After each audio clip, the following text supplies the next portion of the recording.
Good morning students. Hindi की कक्षा में आप सभी का स्वागत है। तो आइए अंतराल पाठ्य पुस्तक में संकलित प्रभाष जोशी द्वारा रचित अपना मालवा खाओ उजाड़ो सभ्यता में इस पाठ का संक्षिप्त सार समझेंगे। इस पाठ में लेखक ने मालवा प्रदेश की मिट्टी, वर्षा, नदियों की स्थिति, उद्गम एवं विस्तार तथा वहाँ के जनजीवन एवं संस्कृति को चित्रित किया है।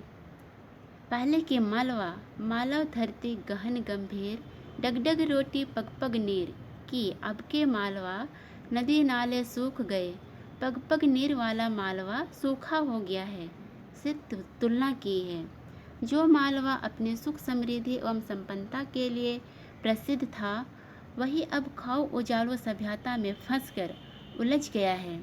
यह खाओ उजाड़ो सभ्यता यूरोप और अमेरिका की देन है, जिसके कारण विकास की औद्योगिक सभ्यता उजाड़ की अपसभ्यता बन गई है।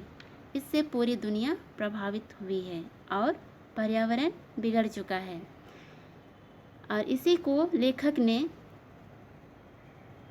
कुछ बिंदुओं के माध्यम से समझाना चाहे हैं, उसे हम एक एक करके समझें। मालवा में बारिश।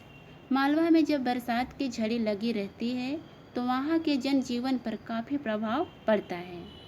अगला है जनजीवन पर बारिश का प्रभाव। किसानों की फसल ज़्यादा पानी के कारण गल जाती है, लेकिन कुछ लाभ भी होती है। जैसे अत्यधिक बारिश होने से पानी को इकट्ठा किया जाता है, जिससे फसलों को काफ़ी दिनों तक सिंचाई कर सकते हैं। और अधिक बारिश से गेहूं और चने की फसल अच्छी होती है, परंतु सोयाबीन गल जाती है। साथ ही लोगों को आने जाने में मुश्किलों का सामना करना पड़ता है और अधिक दिनों तक बारिश होने से नदियों का जल स्तर ऊपर भी आ जाता है और बाढ़ भी आ जाती है। अगला टॉपिक है पहले जैसा बारिश ना होना। मनुष्य ने प्रकृति में बहुत सारे बदलाव किए हैं। पहले के समय में किसी भी तरह के औद्योगिक धंधे व कारखाने नहीं होती थी, जिससे पर्यावरण शुद्ध व स्वच्छ रहती थी। लेकिन अब पर्यावरण के चारों ओर प्रदूषण हो चुका, क्योंकि मनुष्यों द्वारा अत्यधिक लालच व विकास के नाम पर फैक्ट्रियां अधिक खुल गए हैं। साथ ही फैक्ट्रियों को स्थापित करने के कारण पेड़ों की अंधाधुंध कटाई की जाने लगी और फैक्ट्रियों से निकलने वाले गैस जैसे कार्बन डाइऑक्साइड तथा मीथेन, इन गैसों को वायुमंडल नहीं सोख पाती है, जिससे तापमान बढ़ जाता है तथा बारिश भी नहीं होती। साथ ही नदी तालाब गाद से भर गए हैं। ऐसा इसलिए हो गया है क्योंकि फैक्ट्रियों से निकलने वाले कूड़े कचरे अपशिष्ट पदार्थों को सीधे इन पर विसर्जित की जाती है, जिससे नदियाँ गंदी हो रही है और जल की प्रवाहित धारा भी बाधित हो रही है। अगला टॉपिक आज के इंजीनियरों का भ्रम।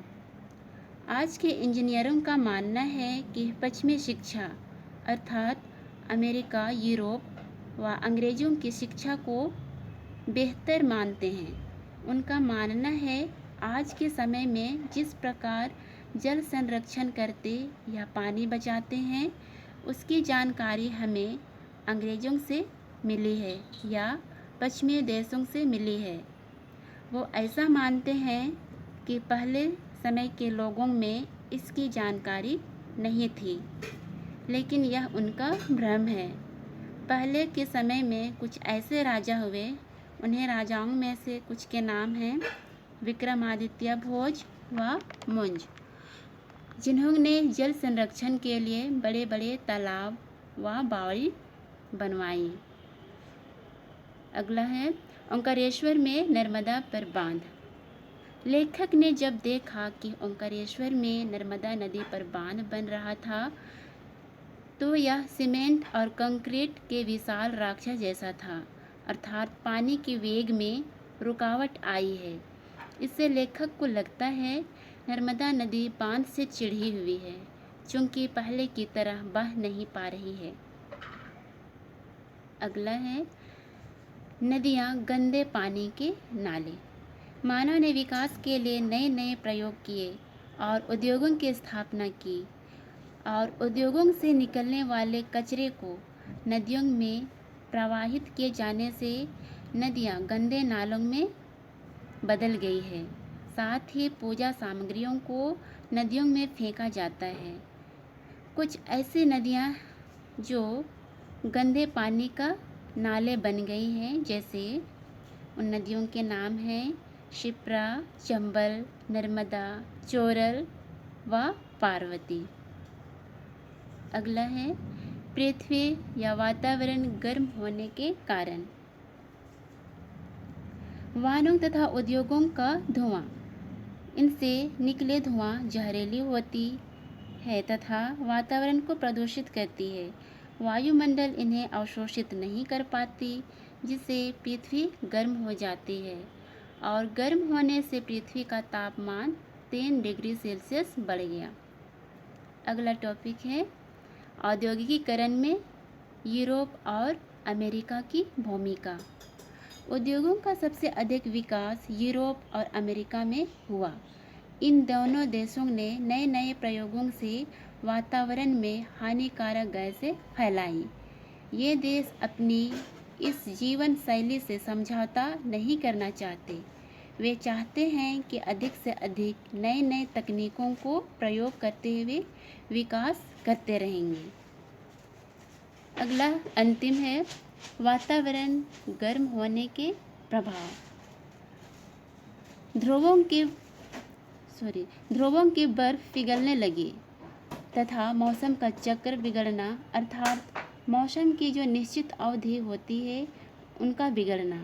गर्मी के दिनों में बारिश होना और बारिश के दिनों में सर्दी का होना इत्यादि, ये सब इसलिए बिगड़ चुके हैं क्योंकि पृथ्वी गर्म हो चुकी है।